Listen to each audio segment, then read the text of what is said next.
বন্ধুরা কেমন আছো সবাই? এই দেখো আজকে নিয়ে আসছি বেল। এই বেল দুইটা হচ্ছে কাকা হাটের থেকে কিনে এনেছে, এনেই বলছে বেলপানা করতে। তা চলে আসলাম তোমাদের সঙ্গে শেয়ার করার জন্য। তো বন্ধুরা এই দেখো বেল এখন আমি পানা করব, তার জন্য সব কিছু নিয়ে চলে আসছি। এত বড় বেল দেখতে এত সুন্দর লাগছে। প্রথমে দা দিয়ে একটু ফাটিয়ে নিলাম, এখন আমি ছাড়িয়ে নেব। এখন যে তীব্র তাপদাহ চলছে, সেই সময় বিভিন্ন রকম শরবত বা বেলপানা শরীরের জন্য খুবই উপকারী। তো বন্ধুরা আমি যেভাবে দেখাচ্ছি এভাবে হয়তো অনেকেই করে খাও, তারপরেও আমি আমার সমস্ত বন্ধুদের জন্য আমার এই বেলপানার রেসিপিটা তোমাদের সঙ্গে শেয়ার করছি। তোমরা অবশ্যই লাইক কমেন্ট করো, তোমাদের কাছে কেমন লাগলো অবশ্যই জানিও।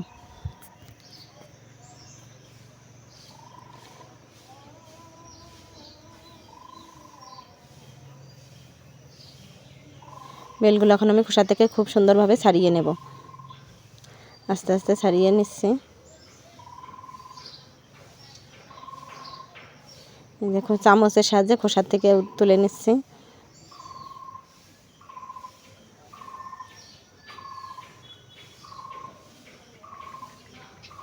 খুব সুন্দর করে এখন আমি মাখতে থাকব।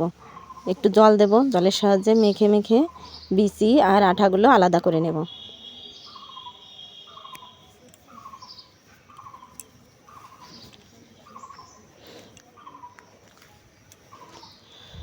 এই প্রচণ্ড গরমে এখন যে অবস্থা, এই সময় এই বেলপানার মতো উপকারী শরবত আর একটাও হবে না।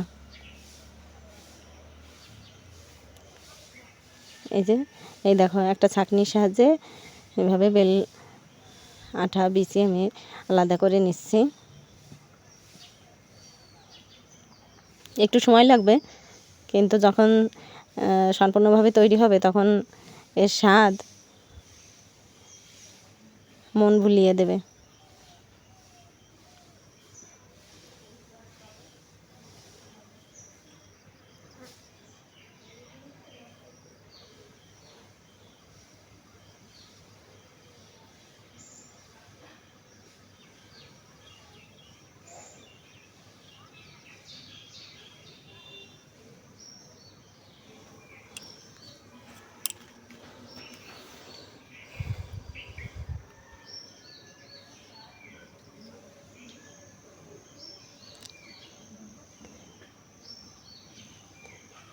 ওইটুকু সরিয়ে রাখলাম। এখন বাকিটুকুর ভিতর আমি দুধ দিয়ে দিলাম।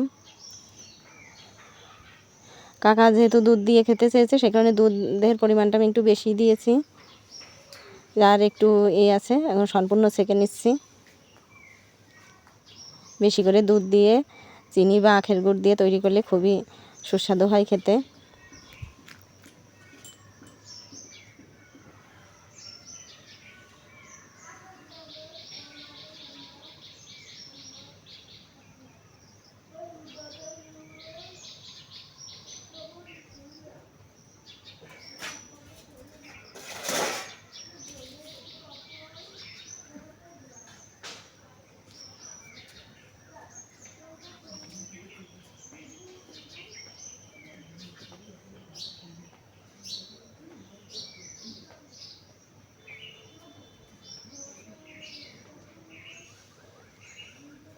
দেখুন ছাঁকতে ছাঁকতে একদম দুধ বেল ছাঁকা হয়ে গেল। বিচিটা একদম সম্পূর্ণ বিচি আঠা সম্পূর্ণ আলাদা হয়ে যাচ্ছে। তো বন্ধুরা তোমরা গুড় দিয়েও তৈরি করে এটা খেতে পারো, আখের গুড়, সেটা সবচেয়ে ভালো হবে। আজকে আমি চিনি দিয়ে করলাম।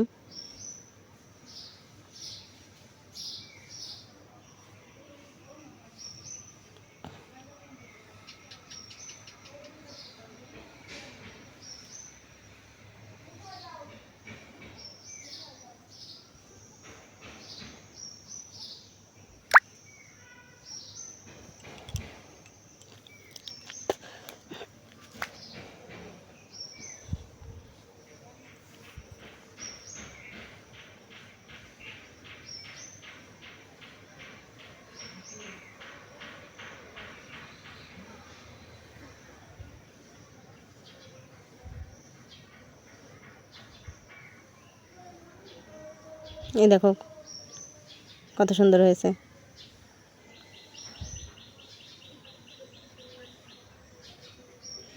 এখন হচ্ছে চিনি দেবো। আমার কাছে যেহেতু আখের গুড়টা নেই, আখের গুড় থাকলে সেটাই দিতাম, চিনি দিয়ে করছি। আখের গুড় দিলে সত্যি খুব উপকারী একটা শরবত হবে। তোমরা অবশ্যই আখের গুড় দিয়ে তৈরি করে খাবা।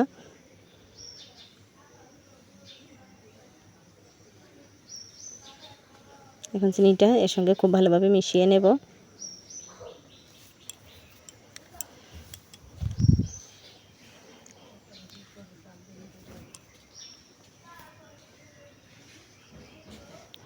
এর মাঝে আমি আরেকটু দুধ দিয়ে দেব।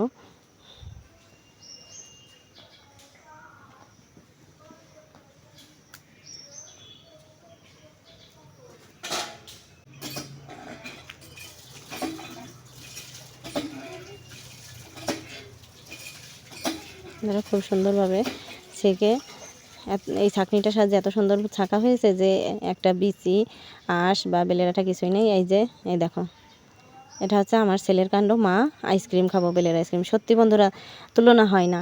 এই যে এখন আমি এই আমার যে আইসক্রিম মোল্ডটা ছিল এটাতে করে কিছুটা পরিমাণ বেলপানা আমি রাখছি। কয়েক ঘন্টা রাখলেই এত সুন্দর জমে যাবে, আর এর যে স্বাদ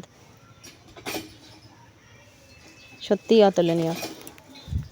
এই গরমে ঠান্ডা ঠান্ডা এরকম একটা আইসক্রিম বা আমার এই বেলপানা 1 গ্লাস, এই রেসিপি ফলো করে যে খাবে সে একদম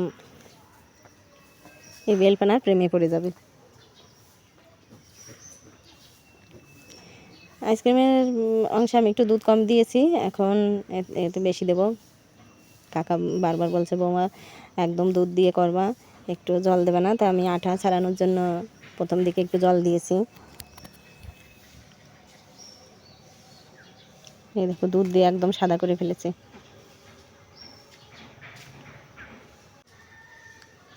এই যে এখন একদম সম্পূর্ণভাবে তৈরি হয়ে গেছে আমার বেলপানা। আইসক্রিমের মোল্ডটা রেখে আসছি। এখন এই যে গ্লাসে গ্লাসে নিচ্ছি। এখন এটা আমি সার্ভ করব।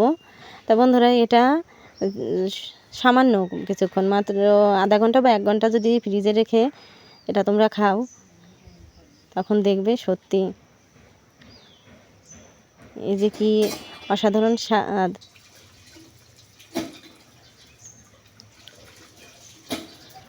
এই যে তৈরি হয়ে গেল আমার বেলের শরবত, বেলপানা, তোমরা যেটা বলো। ধন্যবাদ।